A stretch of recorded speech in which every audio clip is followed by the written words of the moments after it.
Hello everyone and welcome back.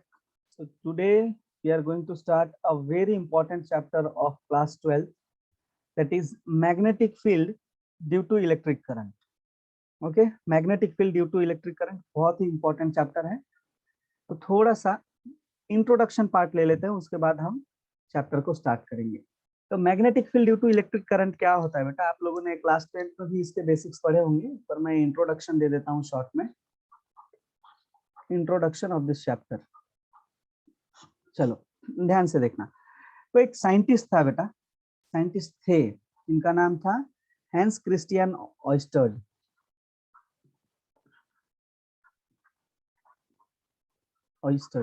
Okay.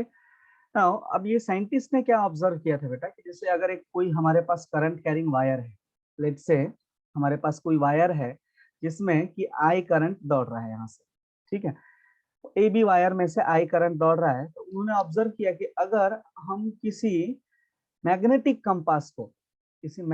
Compass को अगर हम इस इलेक्ट्रिकल वायर के पास लाते हैं जिसमें कि करंट फ्लो हो रहा है, तो यहाँ पे डिफ्लेक्शन हो रहा है. अब देखो, अगर यहाँ पे कोई एमीटर हम कनेक्ट करते और वो डिफ्लेक्शन शो करता तो समझ में आता था. मैग्नेटिक फील्ड में यहाँ पे देखो, मैग्नेटिक फील्ड में ही ये डिफ्लेक्ट करता है. जो हमारा मैग्नेटिक कंपास है, इसको जब हम मैग्नेटिक फील्ड में रखेंगे तो क्या होता है, डिफ्लेक्शन शो करेगा मैग्नेटिक फील्ड के डायरेक्शन में. लेकिन जब हमने देखा कि किसी इलेक्ट्रिकल वायर के पास, करंट कैरिंग कंडक्टर के पास हमने क्या किया, मैग्नेटिक कंपास को रखा, तो इसमें डिफ्लेक्शन हुआ. सपोज कि अब ये डिफ्लेक्ट होके इधर आ गया. फिर अगर उन्होंने ऑब्जर्व किया, कुछ और एक्सपेरिमेंट्स किए, मान लो यहाँ पे करंट का मैग्नीट्यूड बढ़ा दिया गया, करंट का मैग्नीट्यूड अगर हमने बढ़ा दिया तो क्या हो रहा था, डिफ्लेक्शन ज्यादा हो रहा था. ठीक है. फिर उन्होंने एक और एक्सपेरिमेंट ट्राई किया, यहाँ से करंट के डायरेक्शन को रिवर्स कर दिया. तो जब करंट के डायरेक्शन को रिवर्स किया गया तो ऑब्जर्व हुआ कि मैग्नेटिक फील्ड का भी डायरेक्शन जो है बदल गया. तो यहाँ से एक बात पता चली कि कोई भी करंट कैरिंग वायर जो है, अगर हमारे पास कोई करंट कैरिंग वायर है तो अपने सराउंडिंग में वो मैग्नेटिक फील्ड प्रोड्यूस करता है. ठीक है, यहाँ पे ये जो है मैग्नेटिक फील्ड को रिप्रेजेंट किया है मैंने, मैग्नेटिक फील्ड को जो है प्रोड्यूस करता है. और इसी इफेक्ट को कहा जाता है magnetic field due to electric current. यहाँ पे जो मैग्नेटिक फील्ड प्रोड्यूस हो रहा है बेटा, वो किसी मैग्नेट के वजह से नहीं हो रहा है. यहाँ जो इलेक्ट्रिक फील्ड प्रोड्यूस हो रहा है वो किसके वजह से हो रहा है, इलेक्ट्रिक करंट की वजह से हो रहा है. इसीलिए इस इफेक्ट को कहा जाता है magnetic field due to electric current. अब सबसे पहले इसको ऑब्जर्व किया था हैंस क्रिस्टियन ऑयस्टर्ड ने. ओके. और उसके बाद जो है बहुत सारे इसके ऊपर है ना एक्सपेरिमेंट्स हुए. जैसे बहुत सारे साइंटिस्ट, आपने नाम सुना होगा गॉस का, गॉस ने एक्सपेरिमेंट किया था इसके ऊपर. हेनरी फैराडे का नाम सुना होगा आपने, हेनरी एंड फैराडे, इन्होंने इलेक्ट्रोमैग्नेटिक इंडक्शन का कंसेप्ट जो दिया था, तो हेनरी एंड फैराडे ने इसके ऊपर रिसर्च किया था.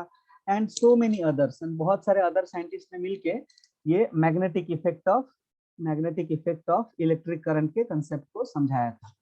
ठीक है. और बहुत सारे इसके प्रैक्टिकल एप्लीकेशंस आए. लेटर ऑन एक साइंटिस्ट थे मैक्सवेल, मैक्सवेल ने बताया कि ये जो इलेक्ट्रिक फील्ड है, ठीक है, इलेक्ट्रिक फील्ड है और जो मैग्नेटिक फील्ड है, ये दोनों आपस में कोरिलेटेड है. मैग्नेटिक फील्ड से इलेक्ट्रिक फील्ड प्रोड्यूस हो सकता है और इलेक्ट्रिक फील्ड से मैग्नेटिज्म, दोनों जो है आपस में कोरिलेटेड है. लेटर ऑन इसके जब नॉलेज बढ़ा हमारा, इसके बारे में रिसर्च और हुए, तो बहुत सारे इसके प्रैक्टिकल एप्लीकेशंस निकल के आए.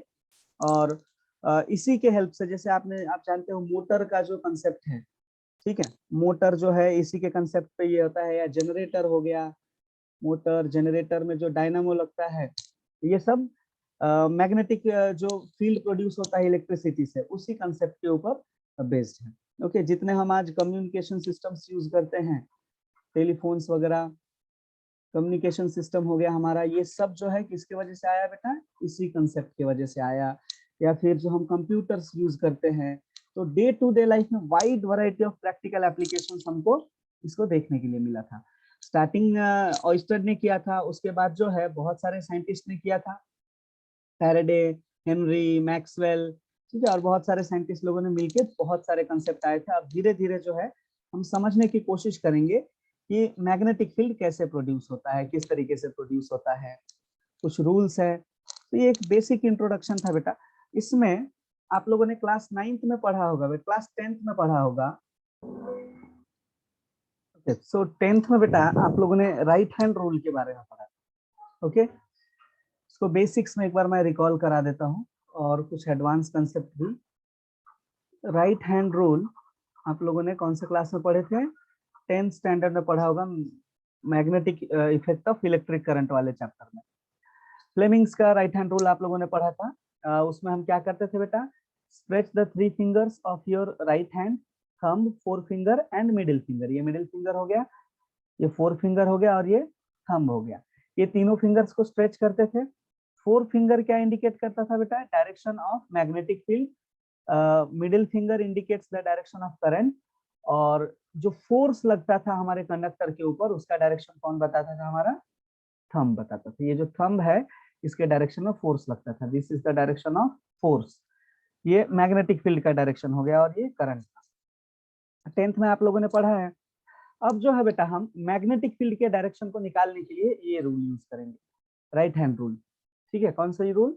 Right hand rule. आपको क्या करना है, जैसे मान लो ये कोई वायर है, इस वायर को आपने क्या किया, अपने राइट हैंड में होल्ड कर लो और अपना थंब जो है इसको आप क्या करेंगे? करंट के डायरेक्शन में रखेंगे, in the direction of current. अगर करंट डाउनवर्ड जा रहा है तो आप थंब को जो है डाउनवर्ड्स रखोगे, थंब को ऐसे करंट के डायरेक्शन में रखो। और ये जो चारों उंगलियां हैं, ये जो 4 फिंगर्स हैं, I am not talking about this 4 finger, चारों उंगलियों की बात कर रहा हूँ। ये जो 4 फिंगर्स है इनको कर्ल करो। तो जिस डायरेक्शन में, जैसे ये इस डायरेक्शन में आके कर्ल हो रहा है ना, तो this will be the direction of magnetic field. ये जो है हमारा मैग्नेटिक फील्ड का डायरेक्शन होगा। वही अगर डाउनवर्ड रहता, तो अगर आपका थंब डाउनवर्ड रहता तो मैग्नेटिक फील्ड का डायरेक्शन कुछ इस साइड से आता था। सो आपको क्या करना है, करंट कैरिंग वायर को अपने हैंड्स में लेना है। थंब को जो है क्या करोगे बेटा? थंब को in the direction of current रखो। ओके, और ये जो 4 फिंगर्स है इनको क्या करोगे? आप कर्ल करोगे। तो जब ये 4 फिंगर्स को आप कर्ल करोगे तो क्या होगा? ये जो 4 फिंगर्स है this will indicate the direction of magnetic field. ये मैग्नेटिक फील्ड के डायरेक्शन को बताएंगे। तो अब जहां भी हमें मैग्नेटिक फील्ड का डायरेक्शन निकालना है हम इसी रूल का यूज करेंगे। जैसे एक सिंपल सा एग्जांपल लेता हूं, आप बताइए मुझे, इस रूल को थोड़ा सा बेटर तरीके से समझो। मान लो बेटा हमारे पास कोई करंट कैरिंग वायर है।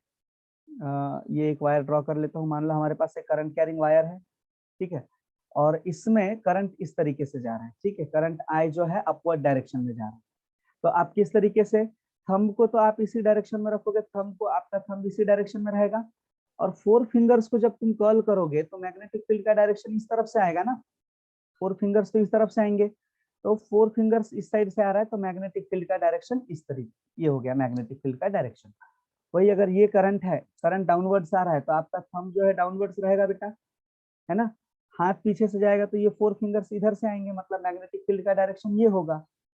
अगर मान लो कि ये हमारा कोई करंट कैरिंग वायर है तो हम थंब तो यही डायरेक्शन में रखेंगे बेटा, थंब को इस डायरेक्शन में रख दो और 4 फिंगर्स को कर्ल करते जाओ। जिस भी डायरेक्शन में आपका आता है वायर को हाथ में ले लो और 4 फिंगर्स को कर्ल करते जाओ। जिस डायरेक्शन में आपके चारों उंगलियां कर्ल हो रही है that will be the direction of magnetic field. तो ये है बेटा राइट हैंड रूल। इसके बेस पे हम बहुत सारे क्वेश्चंस भी करेंगे और ये चैप्टर के लिए बहुत इंपॉर्टेंट है। राइट हैंड रूल सिंपल सा रूल है, राइट हैंड रूल। ओके, बहुत सिंपल सा रूल है। आपको क्या करना है, करंट के डायरेक्शन में थंब को रखना है और ये 4 फिंगर्स को कर्ल करना है। जिस डायरेक्शन में 4 फिंगर्स कर्ल होंगे वही क्या होगा? आपका मैग्नेटिक फील्ड का डायरेक्शन होगा। ओके, नाउ मैग्नेटिक फील्ड का डायरेक्शन आप एक और तरीके से निकालते थे क्लास 10th में। एक छोटा सा इंट्रोडक्शन बता देता हूं मैं। क्लास 10th में आपने क्या किया था बेटा? इस तरीके से आपने कोई स्क्वायर का एक बॉक्स ले लिया था हमने, ठीक है, स्क्वायर शेप का ऐसे बॉक्स ले लिए थे। इसके अंदर हमने क्या किया था, एक करंट कैरिंग वायर रखा था। मान लो करंट ऐसे दौड़ रहा है, यहाँ बहुत सारे हमने आयरन फिलिंग्स रखे थे। तो आयरन फिलिंग्स को हम क्या करते थे बेटा, किसी एक पॉइंट पे टैप करते थे। तो जब एक पर्टिकुलर पॉइंट पे टैप करने से क्या होता था, ये कॉन्सेंट्रिक सर्कल्स के फॉर्म में अपने आप को अलाइन कर लेते थे। फिर हम मैग्नेटिक कंपास को रख के भी यहाँ पे इसको ट्रेस कर पाते थे। तो इस तरीके से हम ऑलरेडी ये सब चीजों का इंट्रोडक्शन जानते हैं कि इलेक्ट्रिक करंट अगर फ्लो हो रहा है किसी वायर से, किसी कंडक्टर से, अगर इलेक्ट्रिक करंट फ्लो हो रहा है तो वहां पे डेफिनेटली उसके सराउंडिंग में क्या होता है, मैग्नेटिक फील्ड होता है। ओके, अब इसी कंसेप्ट को हम आगे बढ़ाते हैं। This was just basics and introduction of this chapter. अब इस टॉपिक को आगे बढ़ाते हुए हम स्टार्ट करेंगे चैप्टर का फर्स्ट टॉपिक। ओके। और हमारे चैप्टर का जो सबसे पहला टॉपिक है बेटा वो है मैग्नेटिक फोर्स। इलेक्ट्रिक फोर्स के बारे में हम ऑलरेडी जानते हैं। We are going to discuss about magnetic force. Magnetic force क्या होता है, और इस पे सवाल भी बहुत सारे आते हैं बेटा बोर्ड एग्जाम में। ठीक है, बोर्ड के लिए ये इंपॉर्टेंट टॉपिक है, इसमें लॉरेंट्ज फोर्स के ऊपर क्वेश्चन आता है। ठीक है, मैग्नेटिक फोर्स क्या होता है थोड़ा सा समझने के लिए एक बात को अंडरस्टैंड करने की कोशिश करो बेटा, मैं क्या बता रहा हूँ वो समझो। देखो, मान लो हमारे पास कोई करंट कैरिंग वायर है। ठीक है, ये कोई करंट कैरिंग वायर है। तो यहाँ पे हमने क्या किया, यहाँ से करंट आई को हमने रन कराया। लेट से आई जो है 5 एम्पियर का करंट है जो कि यहाँ से दौड़ रहा है। अब इसमें क्या हुआ, मान लो कि हमने इसके सराउंडिंग में बेटा, अब करंट जा रहा है तो इसके सराउंडिंग में मैग्नेटिक फील्ड रहेगा। इसके सराउंडिंग में चारों तरफ क्या रहेगा, मैग्नेटिक फील्ड रहेगा, है ना। अब मान लो कि किसी चार्ज को, एक छोटे से चार्ज स्मॉल क्यू को मैंने इस वायर के सराउंडिंग में रख दिया। तो हमने ऑब्जर्व किया कि जब हमने चार्ज को यहाँ रखा, रेस्ट पे रख दिया, तो ये मैग्नेटिक फोर्स जो है वो चार्ज के ऊपर कोई फोर्स नहीं लग रहा है। मतलब जब चार्ज हमारा रेस्ट पे है, चार्ज कैसा है, रेस्ट में है, तो मैग्नेटिक फील्ड जो है, जो चार्ज रेस्ट पे है उसके ऊपर कोई फोर्स नहीं लगा रहा है, नो मैग्नेटिक फोर्स। फिर हमने देखा जब ये मोशन में आया, जब इसको हमने मूव किया, तो ये धीरे धीरे, हमने इसको सीधा थ्रो किया था, ये इस तरीके से हेलिकल पाथ से घूमने लगा। मतलब यहाँ पे जब ये मूव हो रहा है तो यहाँ हमारे दिमाग में एक सवाल आएगा, हमने तो इस चार्ज को स्ट्रेट थ्रो किया था, ये चार्ज जो है इधर कैसे घूमने लगा। दैट मीन्स यहाँ कोई ना कोई तो फोर्स है जो इस चार्ज के ऊपर अप्लाई हो रहा है। Okay, and that force is called as magnetic force. ठीक है, इसी फोर्स को हम क्या बोलते हैं, मैग्नेटिक फोर्स बोलते हैं। अब मैग्नेटिक फोर्स अलग अलग तरीके से अलग अलग सिचुएशंस में लगेगा, उसको हम वन बाय वन जो है बेटर वे में अंडरस्टैंड करेंगे। नाउ मैग्नेटिक फोर्स में आपको एक सबसे इंपॉर्टेंट टॉपिक समझना है बेटा, जिसका नाम है लॉरेंट्ज force. Lorentz force, Lorentz force क्या होता है, कैसे एक्ट करता है, इसका एक्सप्रेशन जो है हमसे एग्जाम में पूछता है, इसके सिग्निफिकेंस पूछता है, कॉन्सिक्वेंसेस पूछता है हमसे कि लॉरेंट्ज फोर्स के कॉन्सिक्वेंसेस क्या होंगे। तो पहले ये बात समझ लो बेटा कि लॉरेंट्ज फोर्स होता क्या है। और उससे पहले मैं आपको एक बात बता दूं कि मैग्नेटिक फील्ड अगर हमें कहीं भी इंडिकेट करना है, मैग्नेटिक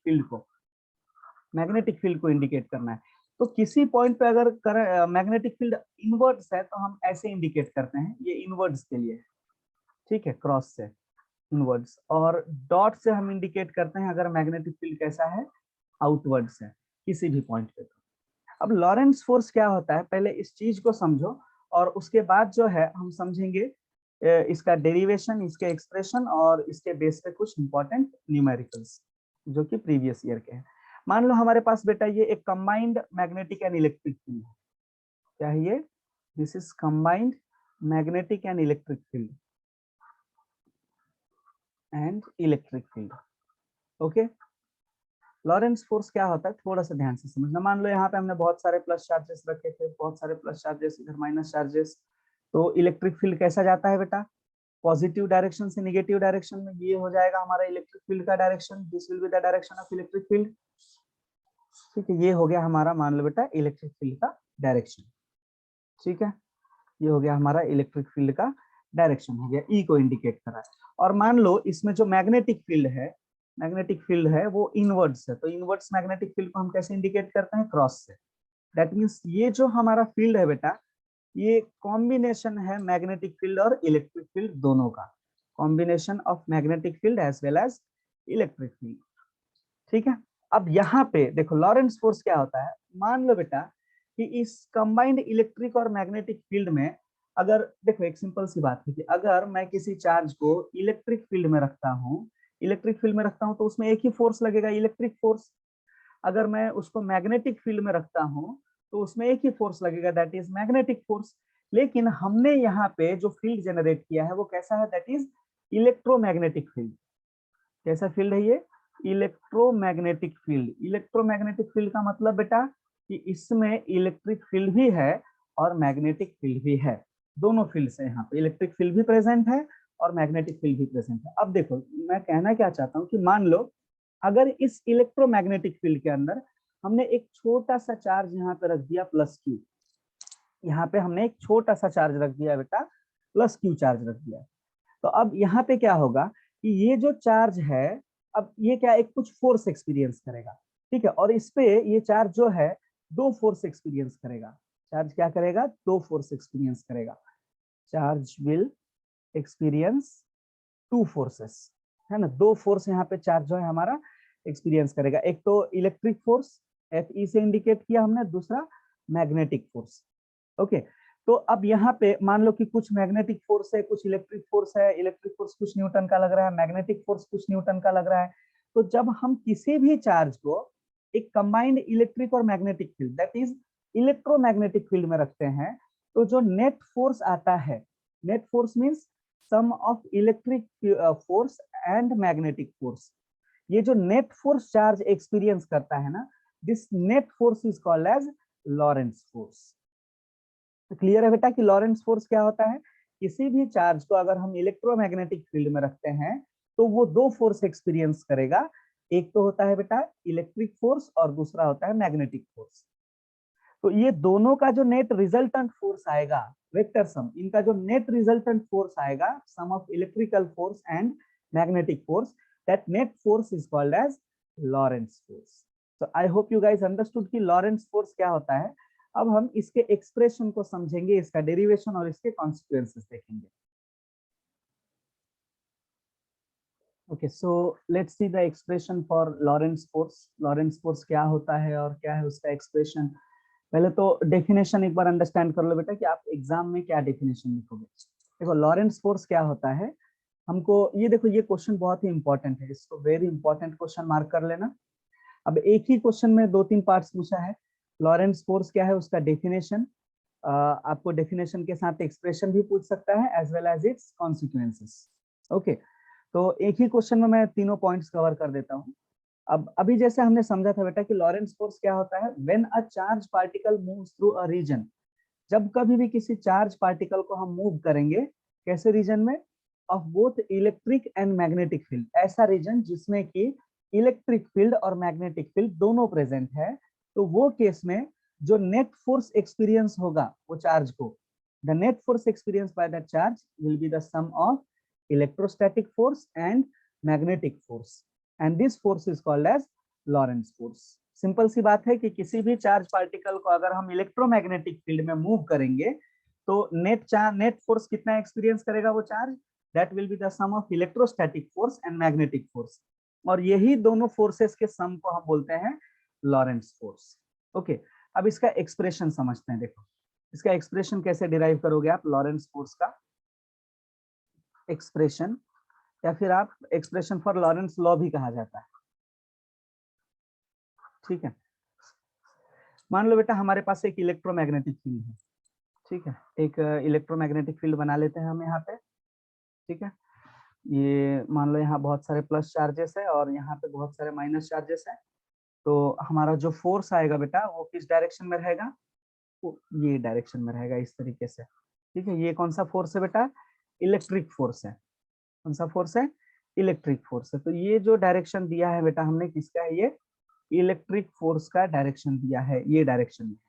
मैग्नेटिक फील्ड का डायरेक्शन बेटा मैं इनवर्ड्स ले लेता हूँ, आप आउटवर्ड्स भी ले सकते हो, कोई दिक्कत नहीं है, हमें बस इलेक्ट्रोमैग्नेटिक फील्ड दिखाने से मतलब है। ठीक है, तो हमने एक इलेक्ट्रोमैग्नेटिक फील्ड बना लिया। अब किसी भी चार्ज पार्टिकल को हम क्या करेंगे, यहाँ से मूव करेंगे। मान लो एक चार्ज पार्टिकल है यहाँ पे प्लस क्यू, और इसको हम ये डायरेक्शन में मूव करेंगे। तो ये चार्ज जो है दो फोर्स एक्सपीरियंस करेगा, एक तो इलेक्ट्रिक फोर्स एक्सपीरियंस करेगा। इलेक्ट्रिक फोर्स कितना होता है चार्ज के ऊपर, Q times of E vector, अगर वेक्टर फॉर्म में लिखोगे तो चार्ज तो स्केलर क्वांटिटी है। और मैग्नेटिक फोर्स कितना होता है बेटा, magnetic force experienced by charge will be equal to Q dot V vector cross B vector. ये होता है बेटा force experienced by a charge, magnetic force experienced by charge, where Q, अब पहले इक्वेशन में देखो क्यू क्या है बेटा, मैग्नीट्यूड ऑफ चार्ज, ई क्या है, इलेक्ट्रिक फील्ड। दूसरे इक्वेशन में क्यू क्या है, चार्ज है, B is the velocity with which the charge is moving, and B is the strength of magnetic field. ठीक है, मैग्नेटिक फील्ड को मेजर करने के लिए बहुत सारे यूनिट है, आप इसको टेस्ला में भी मेजर कर सकते हो, इसको वेबर पर मीटर स्क्वायर में भी मेजर कर सकते हो, या फिर टेस्ला वेबर पर मीटर स्क्वायर, या फिर न्यूटन पर एम्पियर मीटर। ठीक है, ये तीनों यूनिट्स ही हम बी के लिए यूज करते हैं मैग्नेटिक फील्ड के लिए। अब वापस आते हैं बेटा हम अपने एक्सप्रेशन पे। तो एक्सप्रेशन निकालना है लॉरेंस फोर्स के लिए, तो हम सबसे पहले कंसीडर कर लेते हैं बेटा, ठीक है, एक चार्ज को कंसीडर कर लेते हैं। मान लो कि हमारे पास कौन सा चार्ज है, कंसीडर, आपको एग्जाम में ये पॉइंट्स एक्सप्लेन करना रहेगा बेटा, okay. So consider a charge Q, मान लेते हैं हमारे पास चार्ज क्या है, क्यू है, ठीक है, प्लस क्यू है, तो प्लस लो नहीं लो चलेगा, कोई भी चार्ज रह सकता है। Consider a charge plus Q moving through, it is moving through electric field, moving through electric field E, electric field E vector and magnetic field B vector. Magnetic field क्या हो जाएगा बेटा हमारा, बी वेक्टर हो जाएगा, okay. ये दो forces के थ्रू हमारा चार्ज जो है मूव हो रहा है, let's say with velocity v vector. Velocity vector quantity है, with velocity of let's say v vector. इतना हमने कंसीडर कर लिया अकॉर्डिंग टू द डायग्राम। अब आप एक बात बताइए, ये चार्ज दो फोर्स एक्सपीरियंस करेगा, पहला electric force. So electric force कितना आएगा चार्ज के ऊपर, electric force on charge will be equal to, let's say this is Fe, electric force हो गया चार्ज के ऊपर, स्टार्टिंग में बताया था क्या हो जाएगा, Q डॉट ई वेक्टर। ये पहला फोर्स हो गया। दूसरा कौन सा फोर्स आएगा बेटा, यहाँ पे मैग्नेटिक फोर्स आएगा। एक इलेक्ट्रिक फोर्स हो गया, दूसरा हमारे पास मैग्नेटिक फोर्स आएगा। तो मैग्नेटिक फोर्स कितना लगेगा बेटा, magnetic force on charge, force on charge will be equal to, इसको हम F सफिक्स m से इंडिकेट कर देते हैं, this will be equal to Q dot V vector cross B vector, okay. अगर स्केलर फॉर्म में लिखना चाहे तो हम इसको ऐसे भी लिख सकते हैं बेटा, न्यूमेरिकल सॉल्व करते टाइम स्केलर फॉर्म ही यूज करेंगे, क्रॉस सॉल्व करोगे तो क्या आ जाएगा, Q V B sine theta, है ना, डॉट प्रोडक्ट रहता तो कॉस थीटा आता। So Fm equals to Q dot V cross B आ गया हमारे पास। अब एक बात बताइए, नेट फोर्स कितना आएगा हमारे पास, ये तीसरा पॉइंट है, ये दूसरा था। नेट फोर्स हमको निकालना है। Now net force on charge Q, net force on charge Q, तो चार्ज Q पे बेटा नेट फोर्स कितना आएगा आप बताइए, that will be the sum of electric field, electric force and magnetic force. हम F नेट निकाल लेते हैं, F नेट को लेट से मैं F वेक्टर से इंडिकेट कर देता हूँ, this will be equal to sum of electric force plus magnetic force, ठीक है, sum of electric force plus magnetic force, दोनों को सम करोगे तो आ जाएगा। अब बताइए इलेक्ट्रिक फोर्स कितना है, Q टाइम्स ऑफ E, और मैग्नेटिक फोर्स कितना है बेटा, Q वेक्टर डॉट क्या है यहाँ पे, V vector cross B vector, okay. अब आप दोनों ही देखोगे इक्वेशंस में, दोनों ही टर्म्स में Q कॉमन है, Q कॉमन निकाल लोगे तो क्या आ जाएगा बेटा, E vector, electric field vector quantity है तो वेक्टर रिप्रेजेंट कर दो, प्लस यहाँ ब्रैकेट में क्या आ जाएगा, V vector cross B vector, okay. Now ये जो एक्सप्रेशन है ना बेटा, this is the required expression, this is the required expression for Lorentz law, okay. Simple सा एक्सप्रेशन है, required expression for Lorentz law. हमने कुछ नहीं किया, बस हमने क्या किया था बेटा, यहाँ पे इलेक्ट्रिक फोर्स और मैग्नेटिक फोर्स को ऐड कर दिया, ओके। नाउ अब इसके कुछ कॉन्सिक्वेंसेस है बेटा, कॉन्सिक्वेंसेस मतलब क्या है, थोड़ा सा अंडरस्टैंड करने की कोशिश करो, किस कंडीशन में फोर्स क्या आएगा, ये सब बातें जो है हम डिस्कस करते हैं, ठीक है। इसके कॉन्सिक्वेंसेस क्या है, let us discuss the consequences of this expression, okay. अब आप एक बात समझ गए बेटा यहाँ पे कि लॉरेंट्स फोर्स का फॉर्मूला क्या आ गया, लॉरेंट्स फोर्स का जब भी फॉर्मूला लगेगा आप समझ गए कि यहाँ पे F vector will be equal to Q, और हम ब्रैकेट में लिख देंगे E vector plus V vector cross B vector, ये है बेटा हमारा लॉरेंट्स फोर्स। अब लॉरेंट्स फोर्स एक बार हमारे पास आ गया, अब एक बात बताइए यहाँ पे कि जो सबसे पहला है, इलेक्ट्रिक फील्ड किसके ऊपर डिपेंड कर रहा है, इलेक्ट्रिक फील्ड किस पे डिपेंड करेगा, फील्ड डिपेंड्स ऑन, या फिर इलेक्ट्रिक फील्ड नहीं आप बोल सकते हो electric force, because electric force depend करेगा यहाँ पे। इलेक्ट्रिक फोर्स किस पे डिपेंड करेगा बेटा, depends on strength of electric field, strength कितना है, देखो इलेक्ट्रिक फोर्स का फॉर्मूला क्या है, एफ ई इक्वल्स टू क्या हो जाता है बेटा, क्यू टाइम्स ऑफ ई। तो ये दो चीज पे डिपेंड कर रहा है इलेक्ट्रिक फोर्स, एक तो स्ट्रेंथ ऑफ इलेक्ट्रिक फील्ड पे, स्ट्रेंथ ऑफ इलेक्ट्रिक फील्ड, और किस पे डिपेंड कर रहा है, मैग्नीट्यूड ऑफ चार्ज पे, एंड मैग्नीट्यूड ऑफ चार्ज।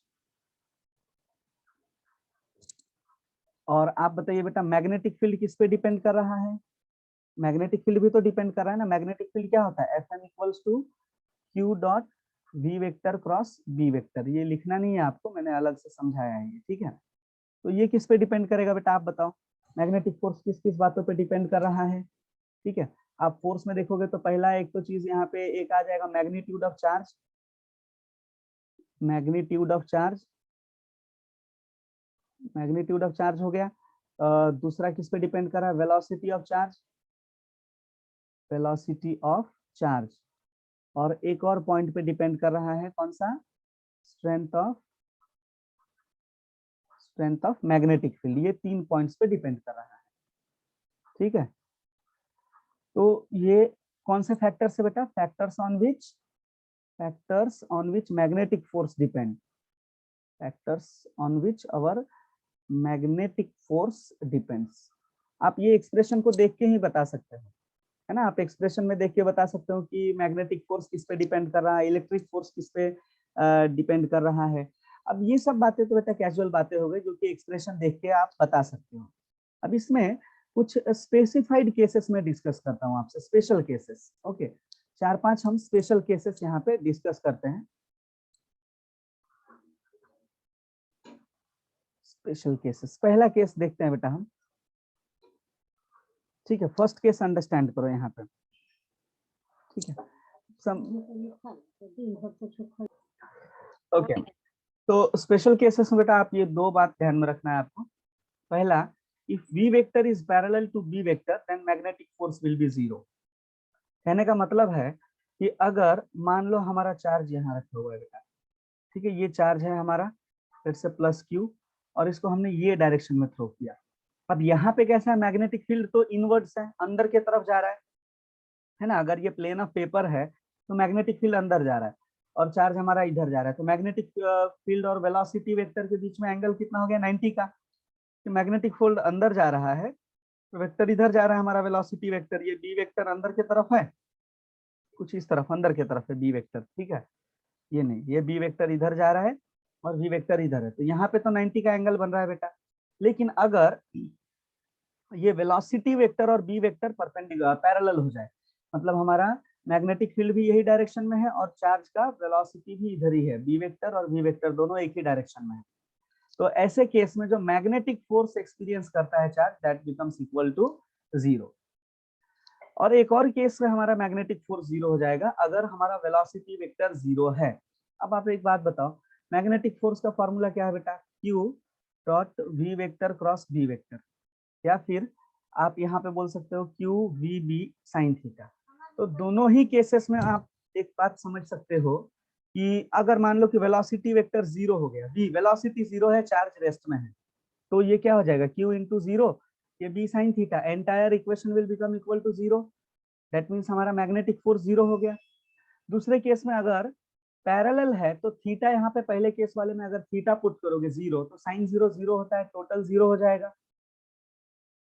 अगर ये दो कंडीशंस है बेटा तो मैग्नेटिक फोर्स हमारा जीरो हो जाता है, और वो केस में जो एफ वेक्टर आता है that is nothing but zero plus electrostatic force. यहाँ पे ये दो कंडीशंस में मैग्नेटिक फोर्स जीरो हो जाता है, और लॉरेंस फोर्स जो है इलेक्ट्रोस्टैटिक फोर्स के इक्वल हो जाता है। Okay, so I hope you guys understood this topic.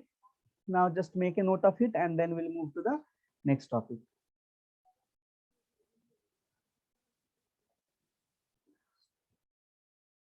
Okay, so बेटा हमारा अगला टॉपिक है साइक्लिट्रॉन motion.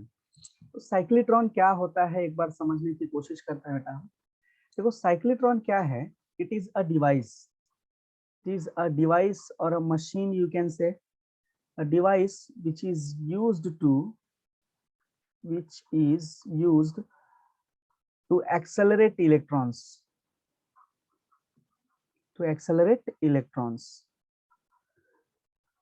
to a very high speed, electrons को वेरी हाई स्पीड में लाने के लिए हम इस मशीन का यूज करते हैं। अब आप सोच रहे होंगे सर अब क्या फालतू का टॉपिक चालू हो गया, हमको काम धंधे नहीं है कि इलेक्ट्रॉन्स को एक्सेलरेट करेंगे, इलेक्ट्रॉन्स सब टाइम घूमते रहते हैं न्यूक्लियस के सराउंडिंग में। देखो इसका बहुत यूज है बेटा इलेक्ट्रॉन्स को। अब इसका यूज कहाँ होता है बेटा, जनरली न्यूक्लियर रिएक्शंस में। अगर न्यूक्लियर रिएक्शंस कराना है तो आप कोई ऑब्जेक्ट को अगर बहुत स्लो स्पीड में फेंकोगे तो वो जो है न्यूक्लियस तक नहीं पहुंच पाएगा। न्यूक्लियस का ह्यूज रिपल्सिव फोर्स होता है, इसलिए हम क्या करते हैं, ये साइक्लिट्रॉन के थ्रू हम क्या करते हैं, एक ऑब्जेक्ट को हाई स्पीड में लाते हैं। ओके, अब ये साइक्लिट्रॉन मोशन क्या होता है, इसका कंस्ट्रक्शन क्या है, एक बार थोड़ा सा ध्यान से समझ लो। नोट्स आपको कहीं भी मिल जाएंगे, आप कंसेप्ट एक बार यहाँ पे ध्यान से देखो। इसका नोट्स लगे तो मैं आपको दे दूंगा, आप डाउनलोड कर लेना। देखो हम क्या करते हैं बेटा, ये जो दो मेटालिक शेप के डी शेप के दो डीज रहते हैं, इनको डीज कहा जाता है। D shaped hollow metal chamber है ये, एक ये डी शेप का हो गया और एक ये हो गया, दो डी शेप के चेम्बर्स रहते हैं। और इसको जो है हमने हाई फ्रीक्वेंसी ऑसिलेटर से कनेक्ट करके रखा है। मतलब यहाँ जो है ह्यूज करंट हमने सप्लाई किया है और इसका फ्रीक्वेंसी भी बहुत ज्यादा होता है, लाखों में होता है। ठीक है, लाखों में होता है यहाँ पे।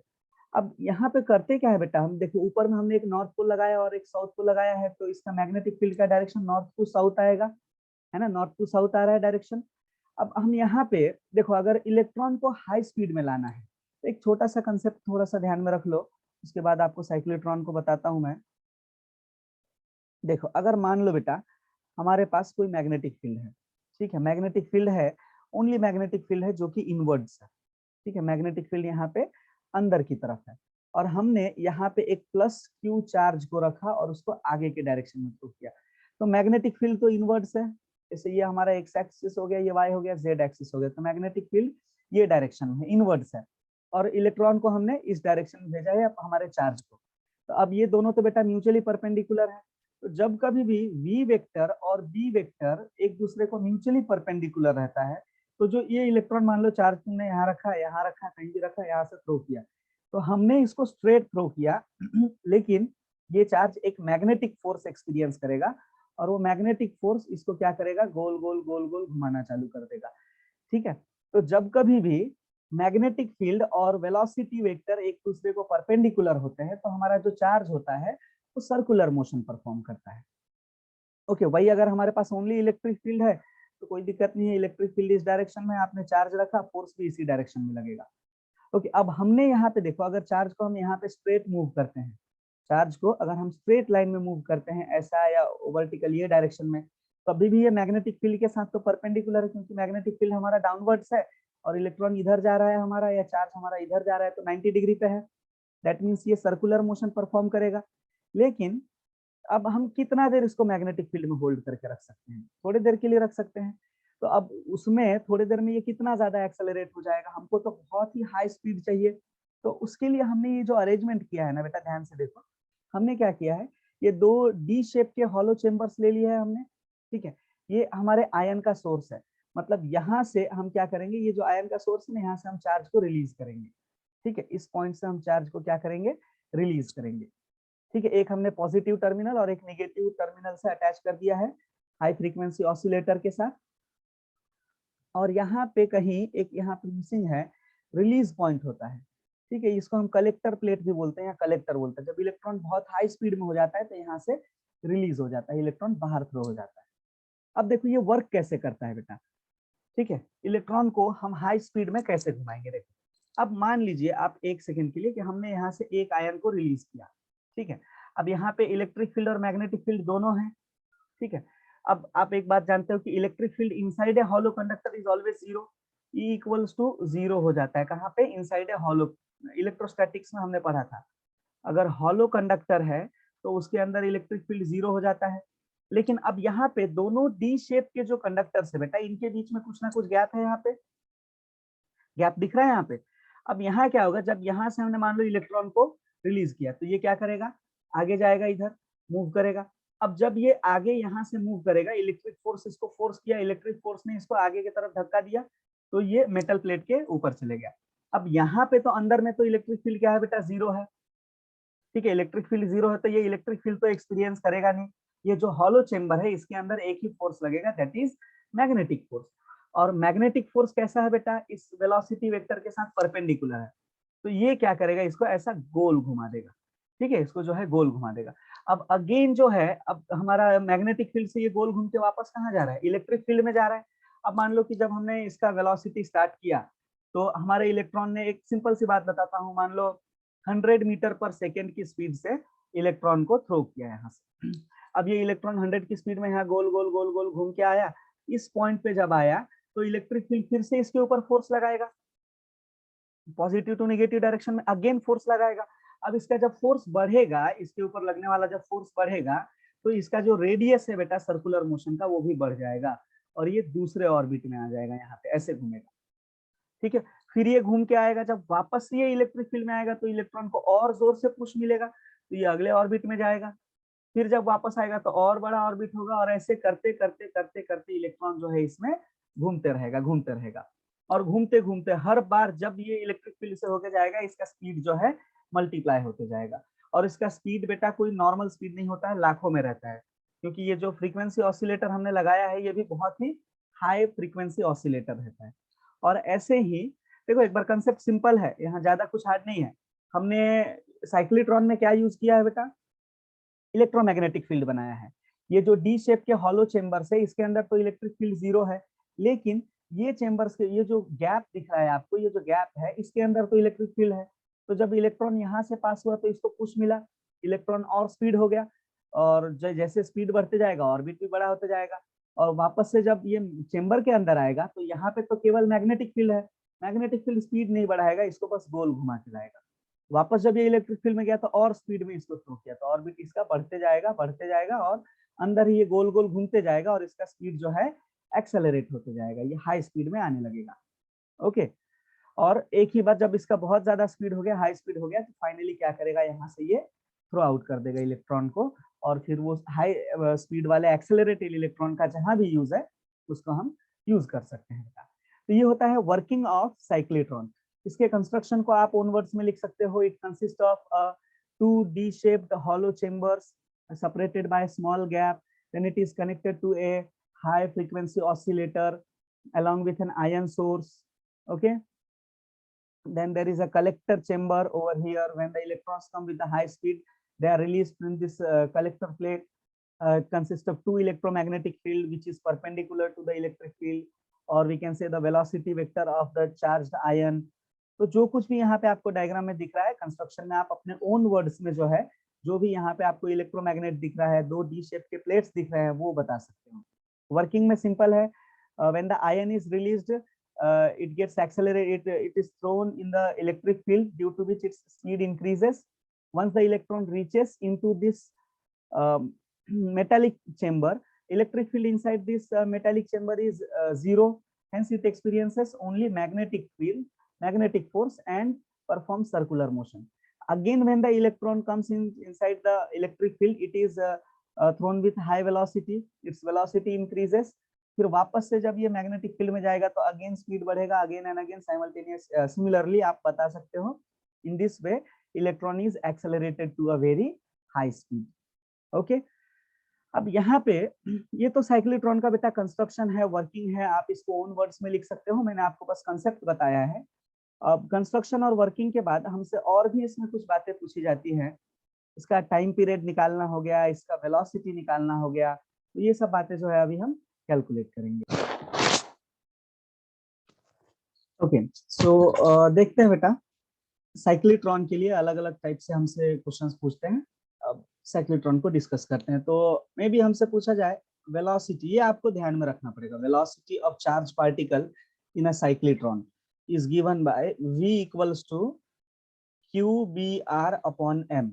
ठीक है, ये होता है। v क्या है बेटा, यहाँ पे v is nothing but velocity, ठीक है। q तो चार्ज है, आपको पता है, b मैग्नेटिक फील्ड है, m is nothing but mass of charge particle, mass of charge particle, charge particle का मास हो गया हमारा, और r क्या है, रेडियस, r रेडियस। हम जिस भी रेडियस के लिए निकाल रहे हैं, आपको रेडियस बहुत सारे, क्योंकि so many of circular motion होगा यहाँ पे। अब ये हो गया, ठीक है, तो ये आपको ध्यान में रखना पड़ेगा, v equals to QBr upon m। And based on this हमसे पूछता है टाइम पीरियड ऑफ साइक्लिट्रॉन। तो टाइम क्या होता है बेटा, स्पीड का फॉर्मूला होता है डिस्टेंस अपॉन टाइम। तो टाइम क्या हो जाएगा, डिस्टेंस अपॉन वेलोसिटी बोल सकते हैं हम। तो डिस्टेंस यहाँ पे, क्योंकि इलेक्ट्रॉन्स जो है सर्कुलर मोशन परफॉर्म कर रहे हैं, देखो ऑल्दो ये कंप्लीट सर्कुलर मोशन नहीं है, आप समझ सकते हो कि इलेक्ट्रॉन ऐसे आ रहा है फिर इसका ऑर्बिट बढ़ जा रहा है, ऐसे ऑर्बिट बढ़ते जा रहा है, लेकिन फॉर डेरिवेशन पर्पस हम इसके मोशन को सर्कुलर मोशन ही कंसीडर करते हैं। तो डिस्टेंस कितना कवर होगा बेटा, सरकमफरेंस के इक्वल 2 पाई आर, ओके, और वेलोसिटी तो v है, okay, so 2 pi R upon v हो जाएगा टाइम पीरियड। अब वेलोसिटी की वैल्यू रख दो, वेलोसिटी का वैल्यू अभी बताया था मैंने Q B R upon M, m जो है न्यूमिनेटर में चले जाएगा, ओके, और ये r और r दोनों वापस में क्या हो जाएंगे, कैंसिल हो जाएंगे। तो फाइनली हमारे पास टाइम पीरियड का एक्सप्रेशन आ जाएगा, time period equals to 2 pi m upon Q B, okay, 2 pi m upon Q B हमारा एक्सप्रेशन हो जाएगा टाइम पीरियड का। अब एक बार टाइम पीरियड आ गया तो हम फ्रीक्वेंसी भी निकाल सकते हैं। Frequency we know that frequency is the reciprocal of time period, तो f इक्वल्स टू 1/t हो जाएगा। तो 1 अपॉन टाइम पीरियड है 2 pi m upon Q B, तो ये जो डिनोमिनेटर है ये न्यूमिनेटर में चले जाएगा, Q B upon 2 pi m, okay.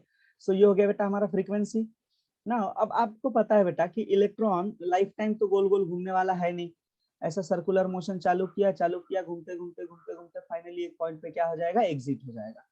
तो जिस पॉइंट पे एग्जिट हो रहा है, मान लो इसका रेडियस अगर आर एग्जिट हम लिख लेते हैं, ठीक है, तो हम पोटेंशियल इसका काइनेटिक एनर्जी भी कैलकुलेट कर सकते हैं ऐसे केस में। तो काइनेटिक एनर्जी का फॉर्मूला आप जानते हो बेटा, हाफ एम वी स्क्वायर होता है, मास तो एज इट इज रहेगा, वेलोसिटी आपको ध्यान में रखना है, इसको याद कर लेना है, Q B R upon M, square कर दो, एक m यहाँ से कैंसिल हो जाएगा बेटा, और काइनेटिक एनर्जी का हमारे पास फाइनली फॉर्मूला आएगा Q square B square R square, R at exit, और नॉर्मल केस में भी हम काइनेटिक एनर्जी निकाल सकते हैं डिवाइड बाय, यहाँ देखो एक m तो बच जाएगा ना, एक m यहाँ से कैंसिल हो जाएगा, एक m बचेगा, तो 2 इंटू m क्या हो जाएगा बेटा, 2m हो जाएगा। सो दिस इज, अब ये बेसिक बेसिक बातें पूछता है बेटा आपको साइक्लोट्रॉन के केस में, velocity, frequency, time period, kinetic energy calculate करने के लिए। तो अगर आपको वेलोसिटी का फॉर्मूला याद है तो बाकी फॉर्मूले आप ऑन द स्पॉट बना भी सकते हैं, okay. So I hope you guys understood this topic. Now let's move to the next topic. So let us see the next topic. अगला टॉपिक है बेटा हमारा force on a charge particle in magnetic field. अगर किसी भी charge particle को हम magnetic field में रखते हैं मींस इसको मूविंग चार्ज है ये, ठीक है, मूविंग चार्ज है, तो ये कितना फोर्स एक्सपीरियंस करेगा, ठीक है। अब इसको मैं दो तीन केसेस आपको समझाता हूँ। देखो केस 1, कैसा फोर्स लगेगा इस पे, किस तरीके से फोर्स लगेगा, चीजों को अंडरस्टैंड करो। पहले केस में मान लो कि मैग्नेटिक फील्ड बेटा हमारा ये डायरेक्शन में है और वेलोसिटी वेक्टर भी यही डायरेक्शन में है। दैट मींस कि B vector and V vector जो है हमारा वेलोसिटी वेक्टर है, इसके बीच में जो थीटा है that is equal to 0 degree, और you can say 180 degree. 180 degree कैसे, देखो अगर ये हमारा बी वेक्टर हो गया और ये वी वेक्टर हो गया, ये बी वेक्टर है और ये वी वेक्टर है, दोनों एक दूसरे को पैरेलल है, दैट मींस यहाँ पे थीटा कितना है बेटा, 0 डिग्री है।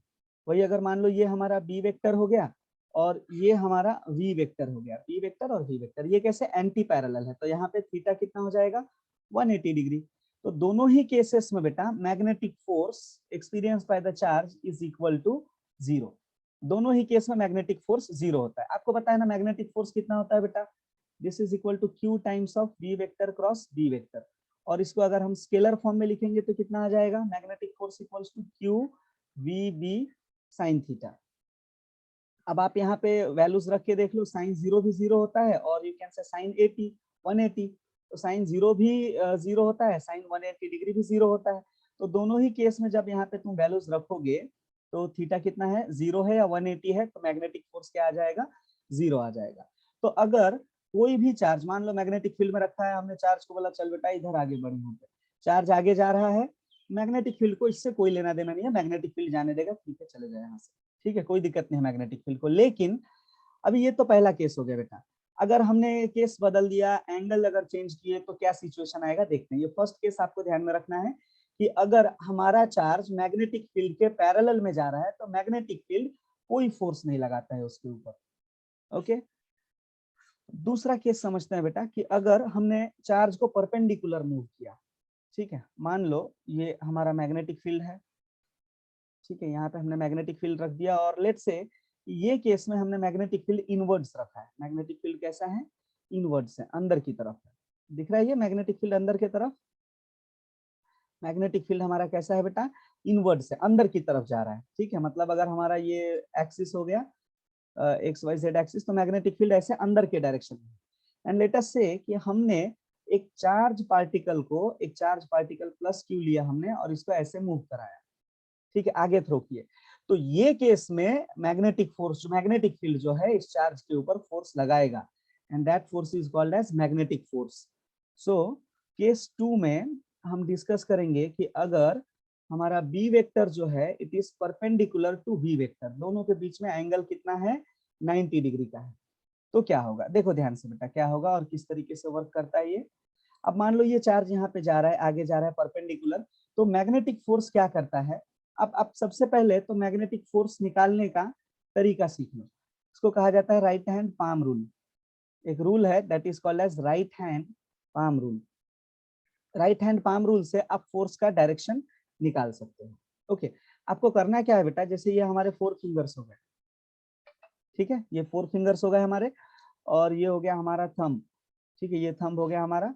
तो ये केस में थंब को क्या करना है बेटा, आपको ये 4 फिंगर जो है ना मैग्नेटिक फील्ड के डायरेक्शन में रखो। इसके डायरेक्शन में मैग्नेटिक फील्ड जिस डायरेक्शन में है उसी डायरेक्शन में आपको 4 फिंगर्स को रखना है। थंब को जो है मोशन ऑफ चार्ज के डायरेक्शन में रखो, मोशन ऑफ चार्ज के डायरेक्शन में, ठीक है। तो वो केस में आपका जो ये पाम है बेटा, पाम है, आप पाम जो है ये क्या इंडिकेट करेगा? This will indicate the direction of force. कौन सा force? Magnetic force. Magnetic force के डायरेक्शन को इंडिकेट करेगा। एक पल का जीना, डांस करो। 4 फिंगर्स को आप रखो, मैग्नेटिक फील्ड जैसे यहाँ पे इनवर्ड्स है तो अपने फिंगर्स को स्क्रीन के अंदर रखने की कोशिश करो। इलेक्ट्रॉन किधर है? इलेक्ट्रॉन सामने की तरफ जा रहा है, तो अगर यहाँ पे लगाओगे तो फोर्स जो है कैसा जा रहा है बेटा? अपवर्ड डायरेक्शन में आ रहा है। तो हमने इलेक्ट्रॉन को सीधा थ्रो किया था, लेकिन मैग्नेटिक फोर्स इसको ऊपर लाएगा, फिर इस पोजीशन में लाएगा, तो मैग्नेटिक फील्ड अंदर रखो। ये फाइनली ये क्या करेगा? इसको गोल गोल घुमाना चालू कर देगा, यहाँ पे सर्कुलर मोशन परफॉर्म कराएगा। कौन सा मोशन? Circular motion.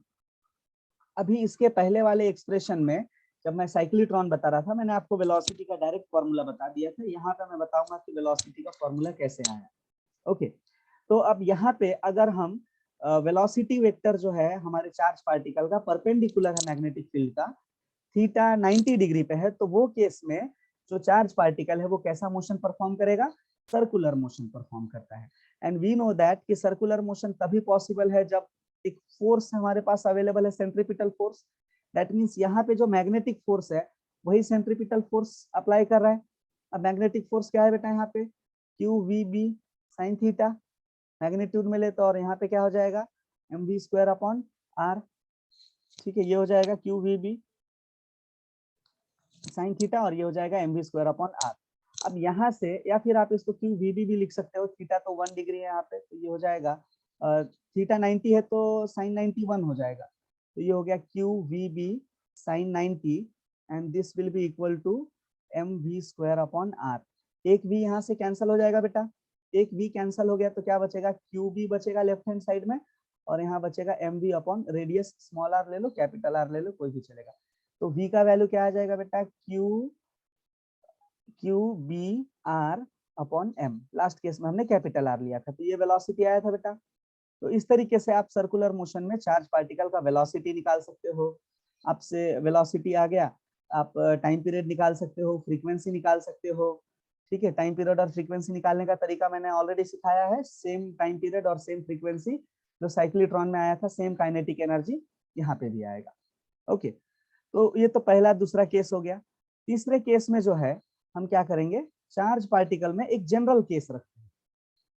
केस 3 जो है एक जनरल केस बनाते हैं कि मान लो 0 डिग्री भी नहीं है, 180 भी नहीं है, 90 भी नहीं है, तो वो केस में अगर मान लो 30, 40, 60, 90, 180 कोई भी एंगल पे है, किसी भी एंगल पे है, तो मैग्नेटिक फील्ड कितना आएगा?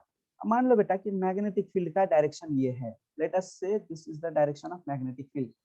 ओके, और हम चार्ज पार्टिकल को किसी भी एक पर्टिकुलर एंगल पे, यहाँ पे हमने एक चार्ज पार्टिकल प्लस क्यू रखा था एंड लेट से हमने ये डायरेक्शन में थ्रो किया which is making an angle theta.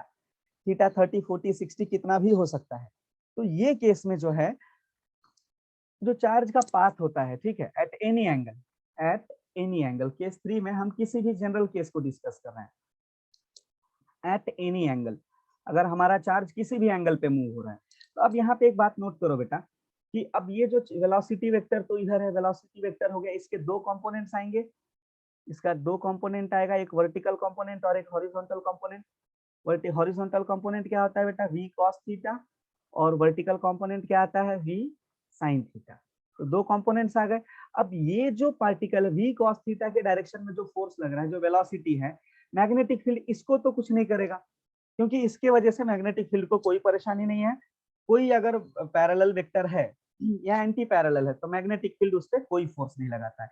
लेकिन अगर ये वेक्टर की बात करो तो ये वेक्टर कैसा है बेटा, दूसरा कंपोनेंट वेलोसिटी का परपेंडिकुलर कंपोनेंट है, तो इसके ऊपर जो है मैग्नेटिक फोर्स लगेगा।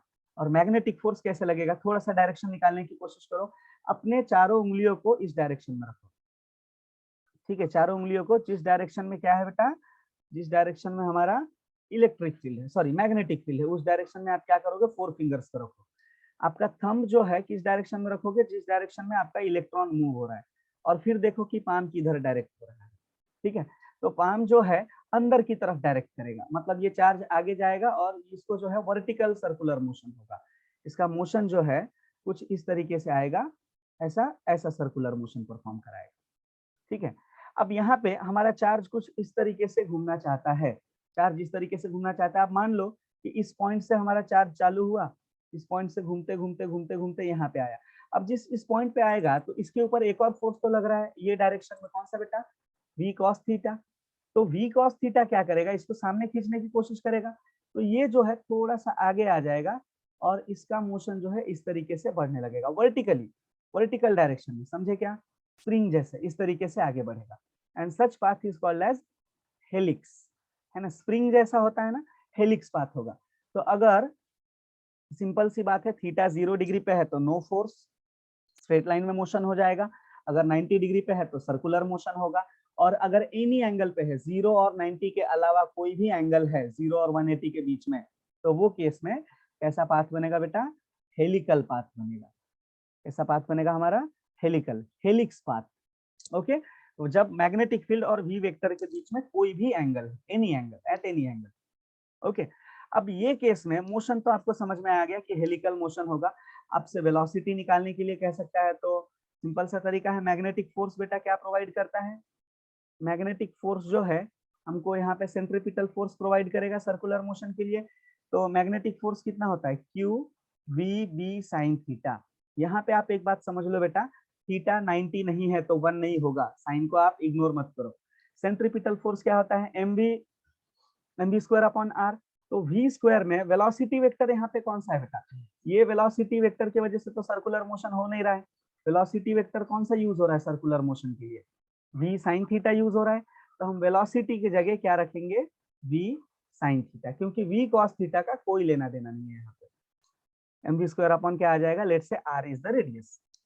तो अब जब यहाँ से स्क्वायर करोगे बेटा तो क्या आ जाएगा, Q V B sine theta will be equal to M V square sine square theta upon R.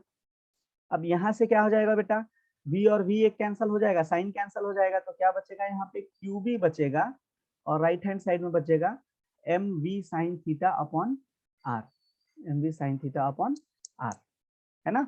अब यहाँ से हमको किसका एक्सप्रेशन निकालना था बेटा, वेलोसिटी का एक्सप्रेशन निकालना है। तो वेलोसिटी का एक्सप्रेशन कैसा आएगा, v will be equal to Q B R upon क्या आ जाएगा, m साइन थीटा। तो ये हो जाएगा हमारा वेलोसिटी का एक्सप्रेशन। आप देखोगे तो प्रीवियस एक्सप्रेशन जैसा ही है। प्रीवियस एक्सप्रेशन में क्या था बेटा, v equals to Q B R upon m लिया था हमने, ठीक है। यहाँ वेलोसिटी का कंपोनेंट ओनली v था, लेकिन ये केस में हमने वेलोसिटी कंपोनेंट क्या लिया है, v sin थीटा। तो सिंपल सी बात है, v sin थीटा डिनोमिनेटर में चले जाएगा और ये हो गया हमारा एक्सप्रेशन। तो वेलोसिटी वेक्टर तो आप सेंट्रीपिटल फोर्स के हेल्प से इजीली निकाल सकते हो। टाइम पीरियड और जो बाकी चीजें फ्रीक्वेंसी निकालना है वो हमने प्रीवियस टॉपिक में देखा था साइक्लोट्रॉन में। सेम तरीके से आप इसके एक्सप्रेशन में भी अप्लाई कर सकते हो। ओके, अब एक बार बेटा शॉर्ट में देख लेते हैं हम। v आ गया हमारे पास ये केस में, तो अब बताइए हमको क्या निकालना है, टाइम पीरियड। तो टाइम पीरियड क्या होता है, डिस्टेंस, डिस्टेंस कितना है हमारे पास 2/r, और वेलोसिटी कितना है qbr upon m sin theta, m sin theta. Okay, तो क्या बनेगा आपका एक्सप्रेशन टाइम पीरियड का, टाइम पीरियड का एक्सप्रेशन हो जाएगा 2πr into m sin theta, numerator में चले जाएगा और डिनोमिनेटर में क्या बचेगा qbr। कुछ कैंसिल हो रहा है बेटा, r से r कैंसिल हो जाएगा, तो क्या बचेगा 2πm upon qb। Same expression आया है, बस यहाँ क्या ऐड हो जाएगा साइन थीटा टाइम पीरियड के लिए। अब टाइम पीरियड आ गया तो बेटा आप फ्रीक्वेंसी भी निकाल सकते हो, फ्रीक्वेंसी आ गया तो आप काइनेटिक एनर्जी निकाल सकते हो।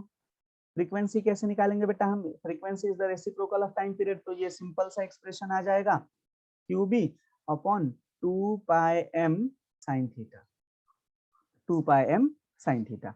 ओके, अब फ्रीक्वेंसी आ गया तो आप सिमिलरली काइनेटिक एनर्जी भी निकाल सकते हो हेलिकल मोशन के लिए। तो हेलिकल मोशन में काइनेटिक एनर्जी कितना आ जाएगा बेटा, काइनेटिक एनर्जी का फॉर्मूला ही होता है हाफ mv², और हमने अभी यहाँ पे वेलोसिटी का एक्सप्रेशन लाया था। देखो बेटा यहाँ पे वेलोसिटी कितना लाया था हमने, देखो qbr upon m sin theta, qbr m sin theta denominator में, तो ये हो जाएगा हाफ m, यहाँ क्या हो जाएगा qbr और डिनोमिनेटर में आ जाएगा m sin थीटा। ठीक है, तो m से m तो कैंसिल हो जाएगा, यहाँ पे इसका स्क्वायर है बेटा। ओके, ये जो रहेगा ना, ये ब्रैकेट टोटल इसको ब्रैकेट में ले लेते हैं ताकि स्क्वायर कर ले, स्क्वायर कर लो, क्या हो जाएगा ये qbr upon m sin theta, और इसका क्या हो जाएगा स्क्वायर हो जाएगा। ओके, ये हो जाएगा half m q square b square r square upon m square sine square theta. Okay, अब फाइनली जब सॉल्व करोगे तो एक m कैंसिल हो जाएगा, न्यूमिनेटर में आएगा q square b square r square, और यहाँ पे एडिशनल क्या आ जाएगा v स्क्वायर में साइन था, साइन ऐड हो जाएगा, यहाँ पे क्या आ जाएगा बेटा, यहाँ पे 2 times of m sin square theta. This will be the expression for kinetic energy of helical motion. Okay, तो आप अगर आपके पास वेलोसिटी है, वेलोसिटी निकालना आता है, तो बाकी चीजें आप बहुत ही आसानी से निकाल सकते हैं। So I hope you guys understood this topic. Let's move to the next topic. Okay. So हमारा नेक्स्ट टॉपिक है बेटा magnetic force on a wire carrying a current. देखो अब तक जो हमने प्रीवियस टॉपिक्स में डिस्कस किया वो हमने फोर्स कैलकुलेट किया on a charge particle. What is the force experienced by a charge particle which is moving parallel to the magnetic field, either it is at anti parallel और at 90 degree perpendicular है या किसी भी angle पे है, charge particle पे कितना force लगता है ये हमने ऑलरेडी कैलकुलेट कर लिया है। Now we are going to discuss कि अगर किसी करंट कैरिंग वायर को हम मैग्नेटिक फील्ड में रखते हैं तो वो कितना फोर्स एक्सपीरियंस करेगा। ओके, पहले इसके कंसेप्ट को समझ लो, बाद में डेरिवेशन, ये पॉइंट्स आपको डेरिवेशन में मेंशन करना पड़ेगा बेटा अलोंग विद दिस डायग्राम। आप देख सकते हो कि मैग्नेटिक फील्ड को हमने क्रॉस से रिप्रेजेंट किया है बेटा। क्रॉस मींस मैग्नेटिक फील्ड हमारा इनवर्ड जा रहा है inside the plane of paper, और उसके परपेंडिकुलर में हमने in the plane of paper एक ऐसा वायर रखा है जिसका लेंथ क्या है L है। ओके, और मान लो इस वायर से करंट फ्लो हो रहा है कितना I is the current which is flowing through this wire, और इसका लेंथ क्या हो गया L हो गया। अब यहाँ पे जो हमने कंसीडर किया है इसके ऊपर फोर्स तो हम कैलकुलेट करेंगे बेटा, बट बिफोर दैट जो हमने डायग्राम में लिया है उसको हम पहले मान लेते हैं, लिख लेते हैं क्या है। देखो हमने क्या कंसीडर किया है, consider a straight wire of length capital L। एक स्ट्रेट वायर के ऊपर मैग्नेटिक फोर्स कितना लगेगा यूनिफॉर्म मैग्नेटिक फील्ड में वो हमको कैलकुलेट करना है।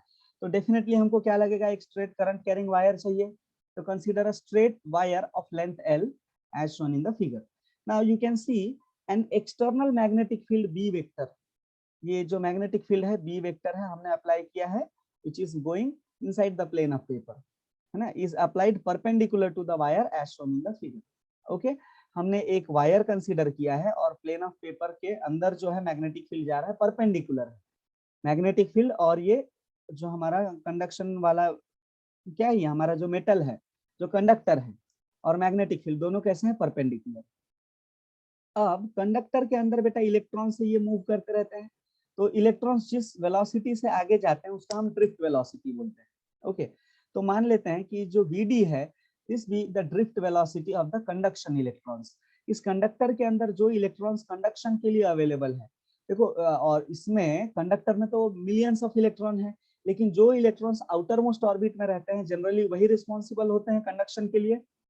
तो जो कंडक्शन के लिए इलेक्ट्रॉन्स अवेलेबल है ये लेंथ एल के वायर में, उनके वेलोसिटी को हमने वीडी मान लिया, which is called drift velocity. Okay, तो ये जो है हमने बेसिक चीजें लिया है जो हमको फोर्स निकालना है। Now let us see, now अब आप बताइए कि इस वायर से what will be the charge flowing through the wire. अब वायर से करंट कितना जा रहा है बेटा, आई इक्वल्स टू क्या होता है, चार्ज पर rate of flow of charge होता है ना ये। तो यहाँ से क्यू को स्मॉल क्यू ले लेता हूँ मैं। ओके, चार्ज हमने बहुत सारा नहीं लिया है, थोड़े से ही चार्ज लिए हैं, स्मॉल क्यू से इंडिकेट करते हैं उसको। तो आई इक्वल्स टू क्या होता है बाई क्यू बाई टी होता है। यहाँ से चार्ज कितना हो जाएगा बेटा, the charge Q flowing across the plane in time T, time T में कितना चार्ज फ्लो होगा, that will be equal to I into T, I T के इक्वल हो जाएगा। अब आपको पता है बेटा कि टाइम इज इक्वल टू क्या होता है, distance upon speed. Time equals to होता है डिस्टेंस अपॉन स्पीड। तो डिस्टेंस यहाँ पे इलेक्ट्रॉन्स कितना कवर कर रहे हैं, एल के इक्वल, और स्पीड क्या है इनका, ड्रिफ्ट वेलोसिटी के इक्वल है। तो चार्ज जो है टोटल कितना हो जाएगा, आई इंटू, हम टाइम के बदले क्या रख सकते हैं बेटा, length of wire divide by velocity, drift velocity. इसको दे दो बेटा equation number 1। These are the number of charges which are flowing through the wire. Okay, अभी हमने फोर्स की बात नहीं किया, हम नंबर ऑफ चार्जेस निकाल रहे हैं। Okay, now let us talk about force. ठीक है, 5वां पॉइंट यहाँ लिखता हूं मैं, फोर्स के बारे में बात करते हैं। फोर्स कौन सा लग रहा है बेटा, magnetic force.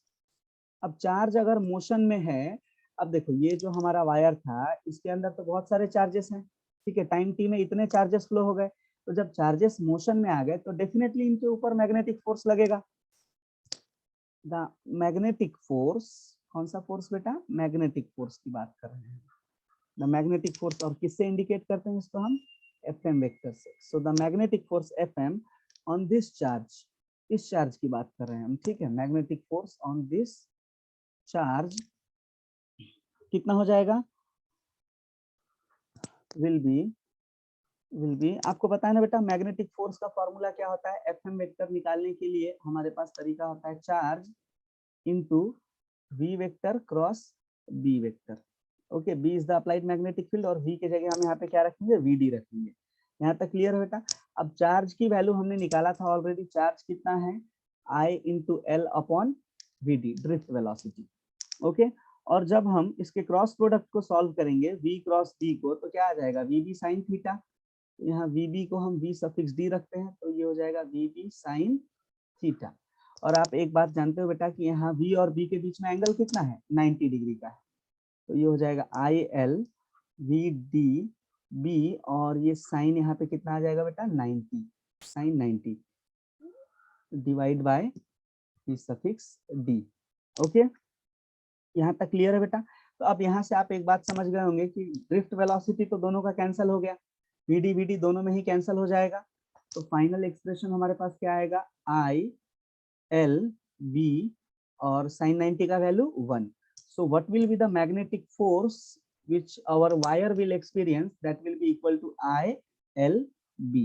That means magnet, whenever a straight current carrying wire, कभी भी हम किसी भी स्ट्रेट करंट कैरिंग वायर को अगर मैग्नेटिक फील्ड में रखते हैं तो वो फोर्स एक्सपीरियंस करेगा, and that force will be equal to ILB।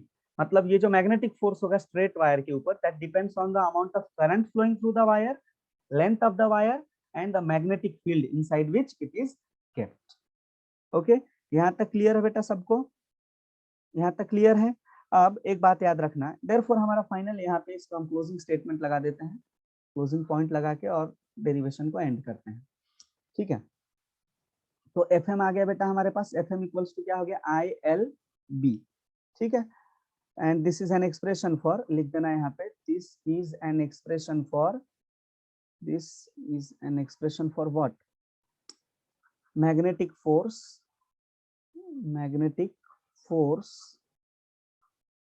experienced by, किसने एक्सपीरियंस किया है बेटा, magnetic force experienced by a straight current carrying wire, a straight current carrying wire।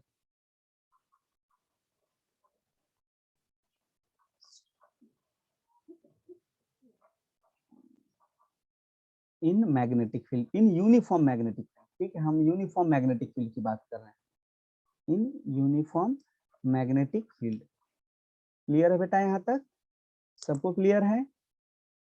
Okay. अब यहाँ पे देखो अभी पॉसिबल है, एक और लास्ट पॉइंट मैं आपको समझा देता हूँ कि यहाँ पे ये भी पॉसिबल है बेटा कि बी वेक्टर और वी वेक्टर परपेंडिकुलर नहीं है। तो अगर बी वेक्टर और वी वेक्टर आपस में परपेंडिकुलर नहीं है तो वो केस में मैग्नेटिक फोर्स कितना आएगा। ओके, तो इसको मेंशन कर देना कि इफ बी वेक्टर जो है is not perpendicular to, is not perpendicular, है ना, हमने तो एक जनरल केस डिस्कस किया ना, is not perpendicular to what, to V vector. अगर ये बी वेक्टर और वी वेक्टर वापस में परपेंडिकुलर नहीं है देन जो मैग्नेटिक फोर्स होगा बेटा एफ एम, इसका एक्सप्रेशन आई एल बी के जगह हो जाएगा I L vector cross B vector. ठीक है, यहाँ पे साइन 91 नहीं होगा, तो यहाँ पे वेक्टर फॉर्म में आप इसको रहने दे सकते हैं। ओके, सो ये था एक्सप्रेशन बेटा, एक बार मैं शॉर्ट में इसको रिवाइज करा देता हूँ ये टॉपिक को। ये एक्सप्रेशन एग्जाम के पॉइंट ऑफ व्यू से बहुत ज्यादा इंपॉर्टेंट है। ठीक है, अभी तो हमने एक स्ट्रेट वायर लिया है, अब वायर जरूरी नहीं है हमेशा हमारे पास स्ट्रेट ही रहेगा, कोई आर्बिटरी भी रह सकता है, तो वो भी केस डिस्कस करेंगे हम। हमको क्या निकालना था बेटा, यहाँ पे magnetic force on a wire carrying current. तो हमने यहाँ पे पहले एक स्ट्रेट वायर लिया है, अगले केस में हम आर्बिटरी कोई भी वायर ले लेंगे। तो स्ट्रेट वायर पे हमने कंसीडर किया, फिर मैग्नेटिक फील्ड कंसीडर कर लिया, इलेक्ट्रॉन्स की वेलोसिटी ले लिया, और उसके अकॉर्डिंगली हमने टोटल चार्ज निकाला, है ना। Q इक्वल्स टू क्या हो गया, IT, और आपको पता है time equals to distance upon speed होता है। डिस्टेंस टोटल कितना ट्रेवल किया इलेक्ट्रॉन्स ने, L, और किस वेलोसिटी से, ड्रिफ्ट वेलोसिटी से, तो Q आ गया टोटल। अब एक बार Q आ गया हमारे पास तो आगे का फिर आप इजीली शो कर सकते हो। अब मैग्नेटिक फोर्स उसके ऊपर एक्सपीरियंस होगा। मैग्नेटिक फोर्स क्या होता है, Q V B sin theta. Q की वैल्यू हमने रख दिया, V कैंसिल हो गया, sin 91 हो गया, and we got the expression magnetic force on the wire is ILB। ये परपेंडिकुलर का केस था। हमने एक और केस डिस्कस कर लिया कि अगर वायर परपेंडिकुलर नहीं है तो वो केस में मैग्नेटिक फोर्स का फॉर्मूला बनेगा IL vector cross B vector. Okay, now we'll see an arbitrary wire. Okay, so now let us discuss about magnetic force on an arbitrary shaped wire. arbitrary कोई भी shape का wire है हमारे पास, अगर जरूरी नहीं है कि स्ट्रेट वायर है। इसके प्रीवियस में जो एक्सप्रेशन देखा बेटा हमने वो कैसा था, स्ट्रेट वायर के लिए था। अब अगर हमेशा हमारे पास स्ट्रेट वायर होगा मैग्नेटिक फील्ड में, जरूरी नहीं है, आर्बिट्ररी शेप कोई भी शेप का हो सकता है। तो अगर कोई आर्बिट्ररी शेप का मैग्नेटिक फील्ड में हमारे पास वायर रखा हुआ है तो वो कितना फोर्स एक्सपीरियंस करेगा, ये हमको कैलकुलेट करना है। तो आप देख सकते हो बेटा, क्रॉस से हम इनवर्ड्स मैग्नेटिक फील्ड को इंडिकेट करते हैं, मतलब यहाँ magnetic field inside the plane of paper जा रहा है ना। मैग्नेटिक फील्ड जो है हमारा वो कैसा जा रहा है, inside the plane of paper. और ये जो हमारे पास वायर है कैसा है, आर्बिट्ररी है, और इसका लेंथ मान लो L है, and I is the current flowing through this wire, इसके थ्रू I करंट फ्लो हो रहा है। ओके, अब एक्सप्रेशन कैसे निकालेंगे, देखो मान लो बेटा कि इस पे से मैंने एक छोटा सा लेंथ DL कट कर लिया, टोटल लेंथ L में से इतना लेंथ DL जो है मैंने कट कर लिया। अब DL आप देख रहे हो ना बेटा, एक बड़े से वायर का छोटा सा हिस्सा कैसा है, स्ट्रेट दिख रहा है। मैंने DL लेंथ का एक छोटा सा वायर कट कर लिया। ठीक है, तो इस पॉइंट को मेंशन करो कि आपने क्या किया है यहाँ पे। कंसीडर, क्या कंसीडर किया है बेटा हमने,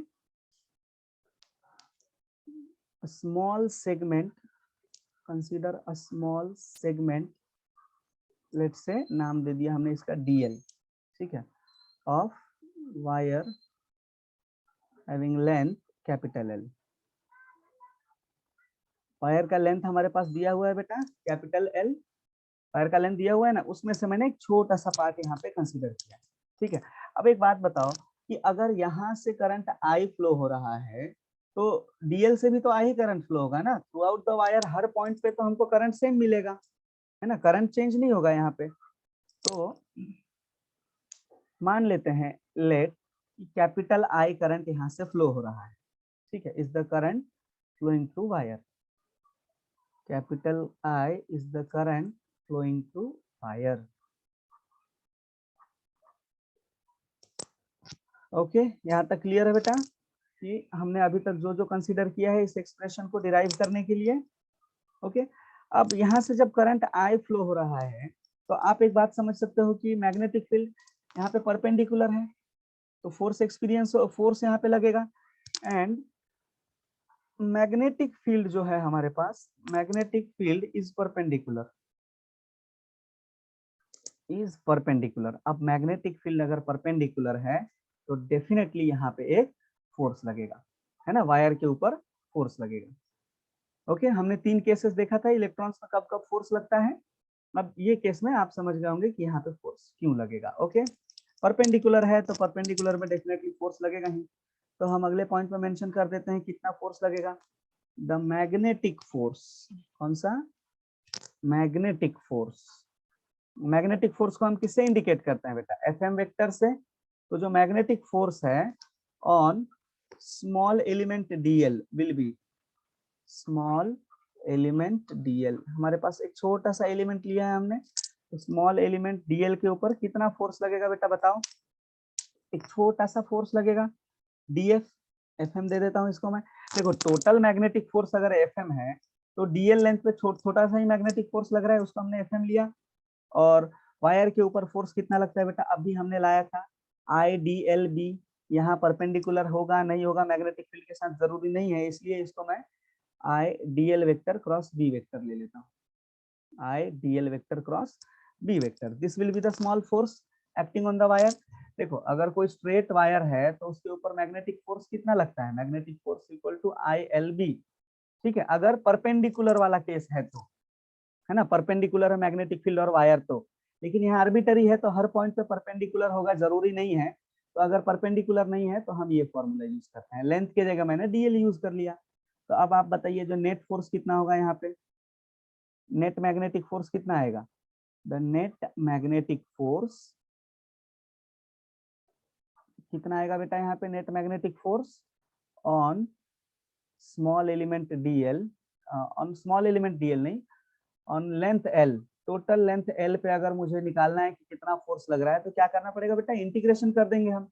इंटीग्रेशन से हमको टोटल आंसर आ जाएगा कि टोटल फोर्स कितना लग रहा है इसके ऊपर। Let us find. अब जब इसको इंटीग्रेशन करोगे बेटा तो दोनों साइड इंटीग्रेशन होगा, एफ एम, यहाँ से आई तो कांस्टेंट ही है बेटा, क्या बचेगा, integration of length DL cross B vector. ठीक है, आई तो हमारा करंट ही है ना, लेंथ भी कैसा होता है, वेक्टर क्वांटिटी होता है। ओके, अब यहाँ पे एक बात बताइए, अगर मैं बोलता हूँ if B vector is uniform, B vector is uniform, uniform magnetic field, तो ये केस में तो बी भी बेटा बाहर हो जाएगा ना। तो हमारे पास फाइनल फॉर्मूला क्या आ जाएगा, मैग्नेटिक फोर्स डीएफ का इंटीग्रेशन हो जाएगा टोटल एफ। ठीक है, ये हो जाएगा आई एंड इंटीग्रेशन ऑफ, इसको डीएल को तो इंटीग्रेट करना पड़ेगा टोटल लेंथ एल तक। ठीक है, और बी वेक्टर को हम क्रॉस में सॉल्व करने के बाद कर सकते हैं। Okay, so this is the required force, okay, या फिर required relation, okay, we can say this is the required relation, this is our required relation। so wire अगर बेटा straight हो या arbitrary हो, दोनों ही केस में फोर्स कैसे निकालते हैं हमने देखा। just make a note of this expression। so I hope you guys understood this topic। okay, now the remaining topics we will cover in our next lecture, next part में हम cover करेंगे। so thank you so much, and before that those who have not subscribed to our channel, please subscribe our channel and also share this video with your friends so that they can also take benefit। okay guys, thank you so much।